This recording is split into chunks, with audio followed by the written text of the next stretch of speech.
All right, this is definitely one that you do not want to miss. If you were ever hoping that someone would make a high-powered PCP rifle that's a cowboy lever action, it finally happened, and Reximex nailed it. I got the 177 version here today. This thing is awesome. So today I'll give you an up-close look at the Reximex Lieva lever action PCP air rifle. For more information, you can shoot on over to Pyramid. If you use the description or the pinned comment to find your way, I'll make 5%. So we'll be testing this all the way out to 50 yards and beyond. But first, let me show you a group shot with open sights from 12 yards away with the heaviest 177 caliber pellet that they make.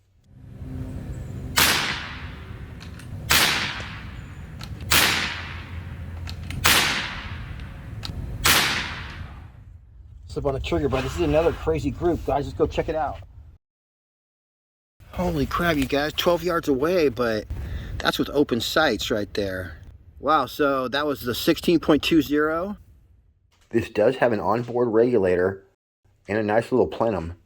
It's regulated at 100 bar. Has a fill pressure of 250 bar. Also, it's available in silver or black. And this is a railwood stock. It's got a 20-inch barrel. Weighs just 4.85 pounds. Overall length of 38 inches. The magazine holds 14 rounds in 177, 12 in 22, and 10 rounds of 25 caliber.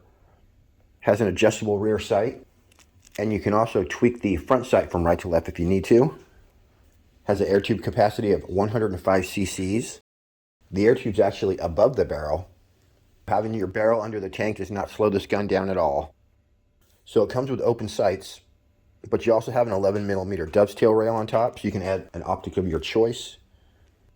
And the stock and fore-end are made of Turkish walnut. It says it's 3 or medium on a loudness scale. The 105cc air tank is going to give us 60 shots per fill in 177. Only 3 or medium on the loudness scale. And it says this 177 is putting out about 16 foot-pounds of energy. Actually 15.18. But as you saw, I'm getting over 1,000 feet per second. It's listed here as 900 feet per second, so I'm guessing all these calibers are going to be a little bit understated. It looks like the 22 caliber is going to be putting out 23 foot-pounds of energy, giving you 40 shots per fill on the regulator. And in 25 caliber, you're also going to get 40 shots per fill with about 24 foot-pounds of energy. It says it's going to be pushing your 22s about 750 and your 25s about 650, but I would add at least 100 FPS on top of those numbers, if not more. So hopefully you'd be able to get some 22s going around 890. The other thing I would tell you is that it has a very smooth cocking action. It's got a nice trigger. It looks like the shroud is ported. It has a fill probe, which I actually don't mind on this gun because the gun just looks so authentic as far as being a cowboy lever action rifle. But the shroud is ported at both ends. As I said, we got a plenum right there. It has a 1/2 UNF adapter at the end of the barrel, but you are going to need an adapter from Donnie FL to get you past the air tank before you can actually put any kind of moderator on there. If I had to have one complaint, it would be that the buttstock is sort of hard plastic instead of being soft rubber, so when you set it on the ground, it slides. Other than that, I love this thing. Shooting this with the kids or with your friends would really be a lot of fun. It would be super simple for people to nail cans with open sights from a pretty respectable distance. Throw an optic on here, you're going to be set. Okay, this is my box of 177s. It's very heavy. Got the chronograph going, and we're at a very special 12 yards away because we're just going to do a little open sight testing and test our pellet speeds. First, we got Gammo Red Fire. Let's see if they even register. 1,027 feet per second. That's what I'm talking about. Now we got the 7.33 grain Rally Sport JSB. 940.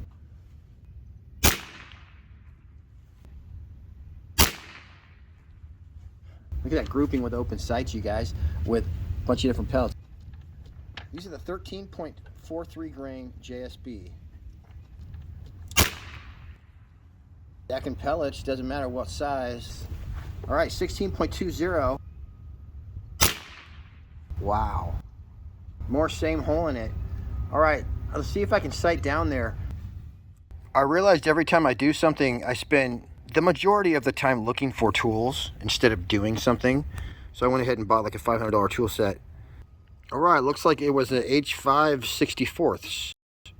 Oh, it's absolutely working, you guys. It's taking my sight picture right down as I raise my rear sight. My point of impact is dropping.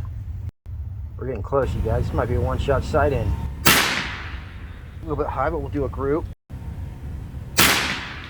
Same hole in it. Open sights, 844.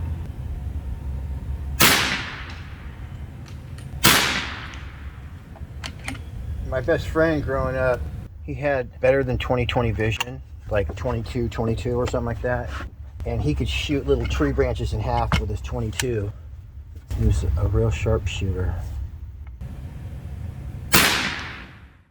Dang, I gotta go look at that, but I think that's a dime-sized group.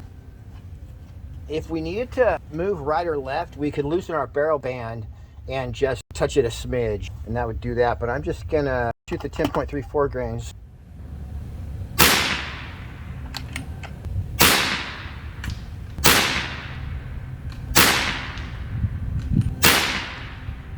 Boy, you line those sights up, you're gonna hit what you're aiming at. All right, now let's try the 13.43 grain.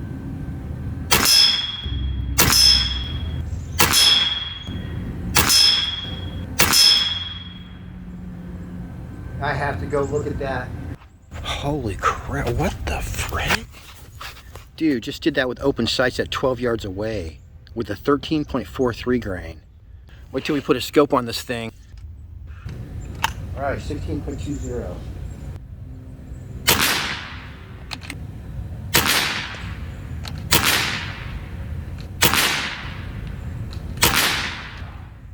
Slip on the trigger, but this is another crazy group. Go check it out. Holy crap, you guys, 12 yards away, but that's with open sights right there.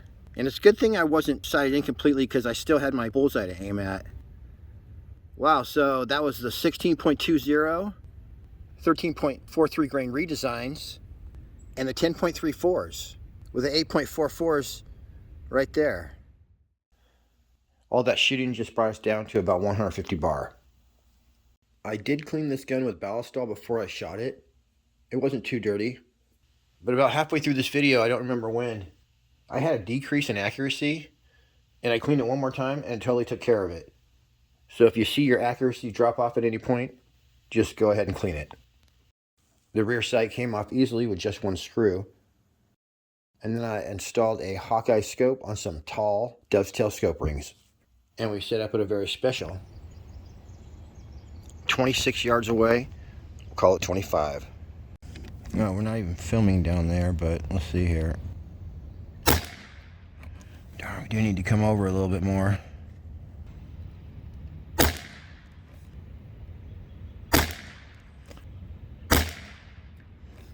Not good.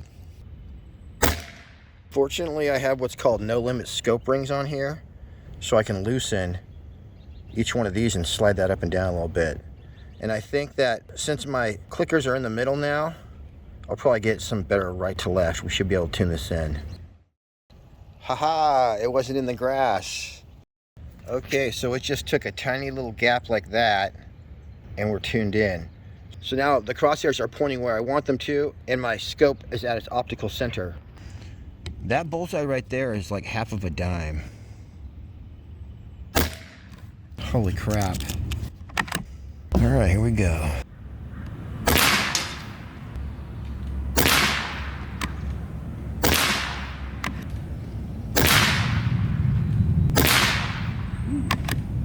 Yeah. All right, let's try that again.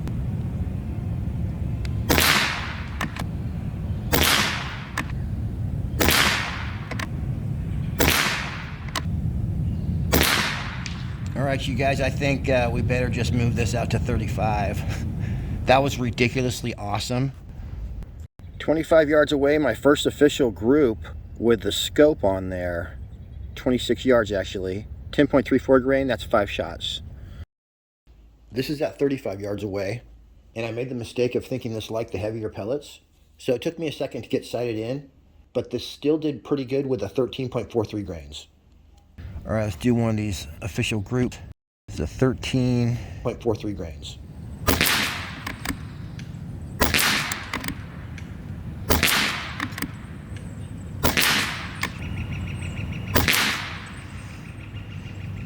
All right, well, we got these in the magazine, so I'm gonna do them on a big bullseye.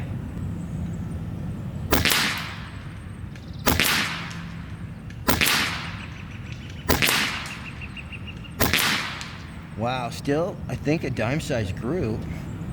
Pretty good for a 177 at 35 yards. However, after this, I ended up cleaning my barrel, but looking back now, I don't think it needed it. But I went out the next day and shot the lighter weight pellets at 35 yards away. Here was the result.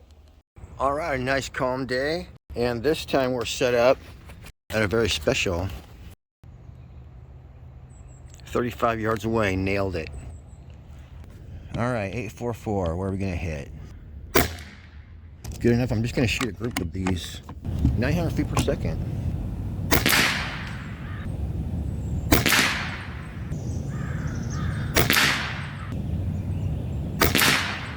Pretty good, that's our lightest pellet. Doing a dime-sized group at 35 yards, 177. Gonna leave it off to the side so I can get my groups.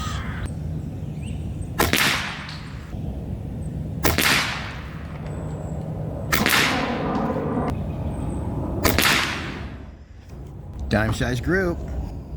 Couldn't really ask for better accuracy from a 177. Let's go for some 13.43 grain redesigns. Those actually did not shoot well at 35 yards. So I'm gonna skip that. But I forgot I did shoot the heaviest pellets to 16.20, and those ended up doing great. All right, this is an accurate pellet. That should be close enough. Look at that.